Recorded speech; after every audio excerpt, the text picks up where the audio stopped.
बहुत समय पहले की बात है, जब इस धरती पर न कोई शहर था, न कोई गांव। चारों तरफ सिर्फ घने जंगल, ऊंचे पहाड़ और खतरनाक जानवरों का राज था। उसी समय इस धरती पर एक ऐसा जीव रहता था जो आज के इंसान का पूर्वज था, आदिमानव। आदिमानव का जीवन बहुत कठिन था।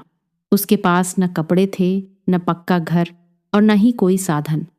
वह प्रकृति के बीच ही जीता था और हर दिन उसके लिए एक नई चुनौती लेकर आता था। कभी तेज धूप उसे जला देती, तो कभी ठंडी हवाएं उसके शरीर को कंपा देती। बारिश के दिनों में वह भीगता रहता और अपने बचाव के लिए किसी पेड़ या पत्थर के नीचे छिप जाता। प्रकृति के हर रूप से उसे लड़ना पड़ता था, लेकिन इन सब से भी ज्यादा जरूरी थी पानी की तलाश।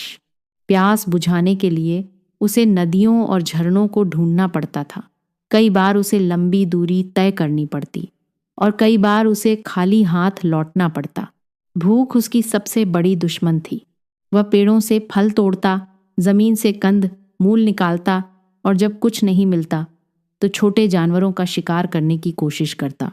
लेकिन शिकार करना आसान नहीं था। कई बार जानवर उससे तेज और ताकतवर होते और वह खुद ही खतरे में पड़ जाता। जंगल में हर पल मौत का खतरा मंडराता रहता था। शेर, बाघ, भेड़िए जैसे खतरनाक जानवर हर समय उसके आसपास होते थे। रात का समय सबसे ज्यादा डरावना होता था। चारों तरफ अंधेरा और हर आवाज में छिपा होता था एक नया खतरा। इन्हीं मुश्किलों के बीच एक दिन आदिमानव को एक गुफा मिली। यह उसके जीवन का पहला सुरक्षित ठिकाना बना।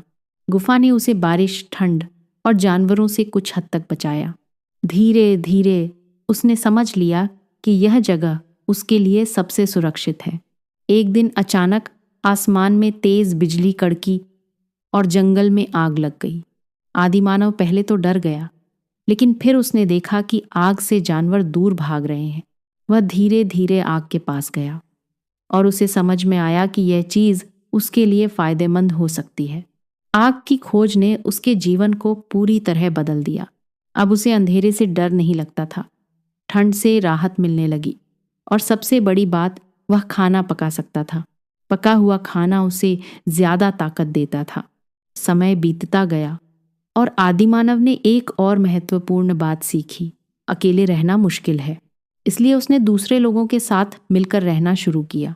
यहीं से समूह और समाज की शुरुआत हुई। समूह में रहने से उनका जीवन आसान हो गया। वे मिलकर शिकार करते, एक दूसरे की रक्षा करते और मुश्किल समय में एक दूसरे का साथ देते।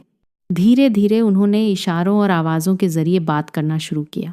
यही भाषा की शुरुआत थी। अब वे अपने अनुभव एक दूसरे के साथ बांट सकते थे। समय के साथ उनकी सोच और समझ भी बढ़ने लगी। उन्होंने पत्थरों को तोड़कर औजार बनाना शुरू किया। इन औजारों से शिकार करना आसान हो गया और वे पहले से ज्यादा सुरक्षित महसूस करने लगे।